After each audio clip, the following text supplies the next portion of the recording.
Hello everyone and welcome back to part 3 of our favourite bassists of all time. If you haven't seen part 1 or 2, they will be in the description so you can catch up. Please catch up before you watch this video because I will not be responding to any more comments about people complaining that certain people are not in the videos. So please just check out part 1 and 2 and part 4 will be out at some point this week. Apologies, this video is so late. I've been away the whole week and I was very tired when I came back because I went up to the north of England, and bear in mind I live in the south of England, so it took a while to get up there and it's a whole story, and I was shattered and I just had no motivation to post anything or do anything that required any sort of effort. So apologies this video is up so late, but I have got a bonus video planned to upload at some point because I filmed it ages ago and I just never uploaded it, but it'll be up soon. Remember to check out my merch in the description as well. It supports the channel. Everyone I know who has one or I've given one to have said that they're really great quality and the designs are really cool because they are. Everything else is in the description below, and a very special playlist that we created, which I keep mentioning in every video. Please check it out. I will talk more about that at the end of the video. But until then, enjoy! Cool. All right, next one. John Paul Jones of Led Zeppelin. A little known 4-piece combo, yeah. What a great band. Well, I don't want to delve into Led Zeppelin too much because I think most of your subscribers know how much we like Led Zeppelin. Well, how much anyone likes them.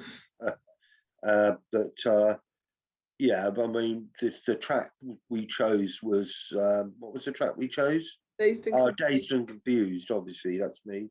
And I think that really does show off how good a bass guitarist that John Paul Jones is. A fantastic track. I mean, we could have put Black Dog in there, or we could have put, I was actually thinking I've Been Loving You, and I was thinking No Quarter. No Quarter. Yeah, no quarter. Neve, yeah. Can you put me on hold?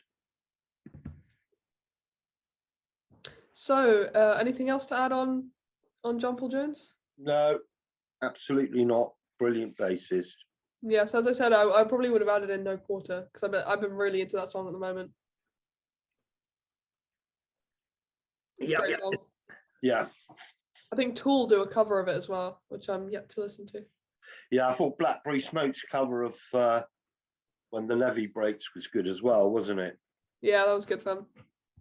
All right, next up we have Mike Rutherford of Genesis. Yep. Will Dad go this whole segment without talking about how he saw Genesis live? I did, at Wimbledon Town Hall up the road from here. Which is now a shopping centre. Such quite a now, yeah, deserted now, actually. It's pretty maybe they'll convert it back into a venue. Yeah, maybe. Anyway, but again, another bassist who isn't in the forefront of everything, not again like a Geddy Lee or a Chris Squire, but if he wasn't there, you'd notice, I think that the background bass work that he does is just amazing. And I could have picked anything from their early discography, but I think we chose to do Return of the Giant Hogweed, which is, I was actually thinking to that earlier, which is a great example to use, I think. Yeah. But as I said, anything from that album, he does a lot of really great bass stuff on Selling England and Lamb Lies Down as well. But yeah, anything to add? No, a great bass guitarist. And as you so rightly said, Genesis wouldn't have been the same without him. Like Tony Banks, like the rest of the band, with the exception of Phil Collins and Peter Gabriel, very understated, very understated. I agree. All right, next up, I think this is another one for you, Dad. Alfonso Johnson, another bass guitarist for the band Weather Report. I believe that he was also the bass guitarist for for Randy Newman. He was the bassist for on Randy Newman's album, which is Good Old Boys. And I think the best. What did I choose? Louisiana 1927. Yeah. Louisiana 1927. He's on that. Fantastic bass guitarist. Really, really good. And so rich in talent. And yet so under the radar. I think that album of Randy Newman's, which the Good Old Boys album, would not have been the same without Alfonso Johnson on the bass. Very nice. Yeah, I don't know much about, so maybe I will look into that. All right, another one of your ones, Dad. Yeah. Turan. Oh, Turan Porter, the Doobie Brothers, Captain of Me, Long Train Running. Great bass guitarist. Listen to the music, listen to all the stuff the early Doobie Brothers did. Turan Porter was just fantastic, really was. And What's the song we picked for that? what was the song we did? It's from The Captain of Me, isn't it? Without You. Without You, yes. And then the bass comes in. Very, very good. Very good. All right, next up, Steve Harris of Iron Maiden. Yep. Probably the best musician in that band. He created a style that was all unique, all his own, which is what they've named the galloping technique. Yeah. If you listen to the Trooper, if you watch the music video as well, that bass line is like it's just the galloping bass. That's his hallmark, isn't it? Yeah, it's absolutely amazing. And the track that I picked to show that best, that's for me personally, is Afraid to Shoot Strangers. But as I said, Iron Maiden are my favorite band. I could have picked anything. Yeah. Discography to put in this. But I think that if they didn't have Steve Harris to have that technique, it would, because it adds so much to the music, it wouldn't be the same. I think there'd be just another generic metal band of the 80s. Yes. If they didn't have him. That alongside the vocals as well, but I think mainly the bass playing is the most unique part of their sound, and I think without that, this is a massive loss, really. And even on their newest record, Senjutsu, there is some very, very good bass lines as well, so there's no signs of that slowing down. Yeah. Oh yeah, I totally agree. And like a lot of the bassists we've mentioned so far, exactly it's Steve Harris. Just when the bass opens, that's just Steve Harris. There's we saw him live actually. Iron Maiden in 2018, so 4 years ago. It was and he's just as good live as he is in the studio. Yeah. Or band are. All right, next up, staying on the metal train, Giza Butler of Black Sabbath. Again, a very, very unique and distinct sound, using the bass semi in the front. Because there are times where it's very much in the front, and then there's times where it's a little bit more pushed back. But NIB with the wah on the bass, where do you go wrong? It's just amazing track. It's from an amazing band as well. The creators. I like the bass. I love his bass on Fairies Wear Boots. Yeah, that was one I was going to put in as well. Yeah. That is amazing as well. My favorite album of theirs is Master of Reality, and there are a lot of really good bass lines on that. Children of the Grave. Children of the Grave. I learned that one actually, and it's good. Even the bass line on Paranoid is really good. If you listen out to it, he just adds so much. He doesn't just play along side. He makes it his own, Yeah. And he complements the rest of the band very well, the guitar, drums, and of course Ozzy Osbourne singing. Yeah. Are we staying? Yeah, we're still staying on the metal train at the moment. with probably the greatest metal bassist of all time, maybe besides Giza Butler, Cliff Burton. When I got into Metallica a long time ago, well, it's not really that long time ago, it's probably about like 5 or 6 years ago now, I thought that the intro to For Whom the Bell Tolls was a guitar, and when I was told, or when I learned that it was a bass guitar, that messed with me a little bit, because I was like, how does that possible? How's that possible? Well, because it's Cliff Burton and he's an amazing bass player. Again, adds so much to their sound. I mean, if you listen to those first 3 Metallica records, they're just that bass is so distinct on everything, and it's complex, it's fast, it's great, and he doesn't show off about it, not like those really kind of pretentious, annoying metal bassists who like to play a million notes a second. You know, he just adds so much to the table, and I think they lost a little bit when he died, which was an unfortunate thing. The track I picked was Orion, which is the instrumental from Master of Puppets, which my favorite album of theirs. It's an amazing thing, and they were doing songs that were pushing 6, 7, 8 minutes long at that point as well. So yeah, I learned actually that he had a big love for classical music as well. So a lot of the bass lines that he came up with were classically inspired. Yeah, which is quite an interesting piece of information. Indeed. Anything to add? Not really. Great bass guitarist.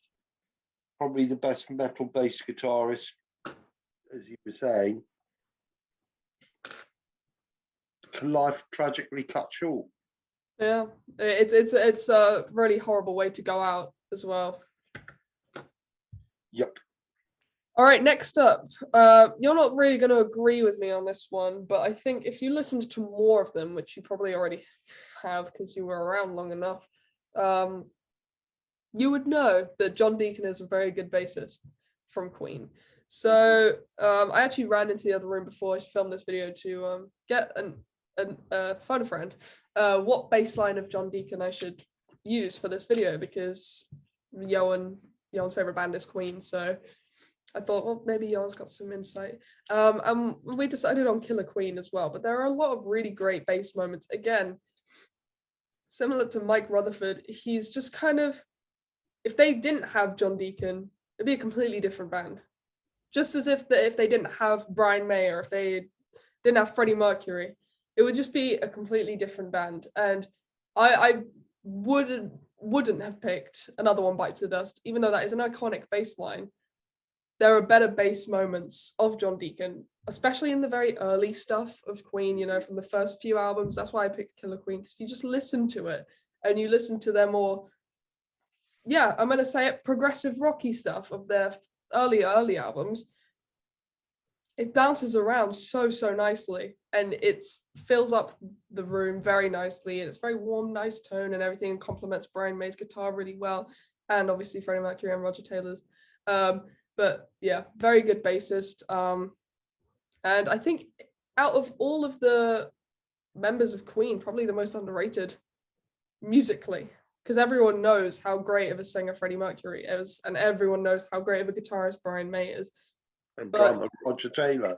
And obviously Roger Taylor as well, but no one stops to think, maybe John Deacon should get a bit of love too. Yeah. Anything to add on that? Nope, not from me on that one, huh? And you saw Queen, didn't you? Yep. With Freddie. Yep. 1976, Hyde Park. I've actually got a Queen Monopoly board, and that concert is on the Monopoly board. It's just quite fun. It's on the light blues, if you're familiar with the board. Yeah. Anyone out there? All right, next up. Ooh, John Entwistle of The Who. Again, lived up to the tradition of British bass guitarists of being the most under the radar of all the bands, I mean, there you saw sort of like Pete Townsend jumping up with his guitar and smashing it, and Roger Daltrey swinging his microphone, and basically Keith Moon doing whatever he likes with his drum kit. So the three of them who are utterly extrovert and lunatic mayhem. So you had to have the pleasant, understated bass guitarist, John Entwistle, who just stood there playing the bass while all the madness was going on around him. But be under no illusion, everyone knew how good he was. And you've only got to listen to My Generation as just one example of his incredible fretwork.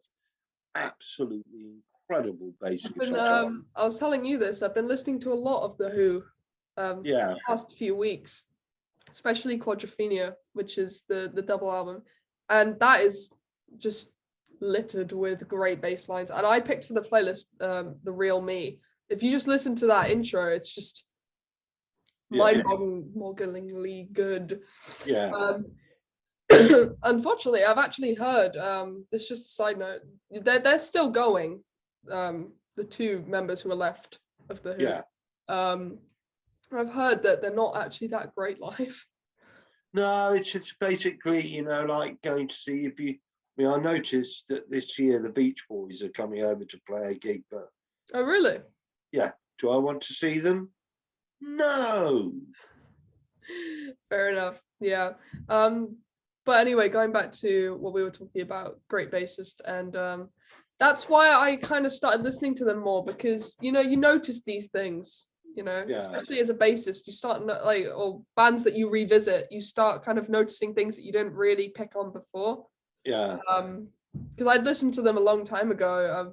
I'm really into the album Who's Next for a while, but I never really.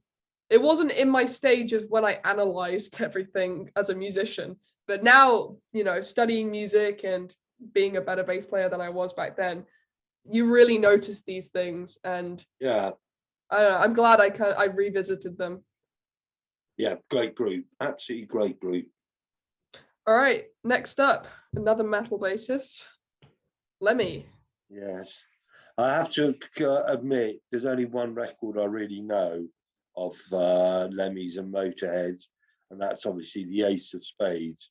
Yeah. But I love that. I really do.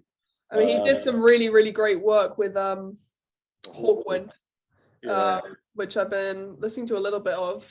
It's one of my friends really likes them, and I thought, I should probably listen to them because a lot of people think that they're a really good, like, kind of proggy psych rock kind of group. And I've been enjoying some of their music as well. But not just that, but obviously with Motorhead as well. I mean, Ace of Spades, that intro. That intro, the like, it gets you every time. I mean, I would have loved to have heard that live before he passed away. That would have been incredible. So yeah, absolutely great bassist.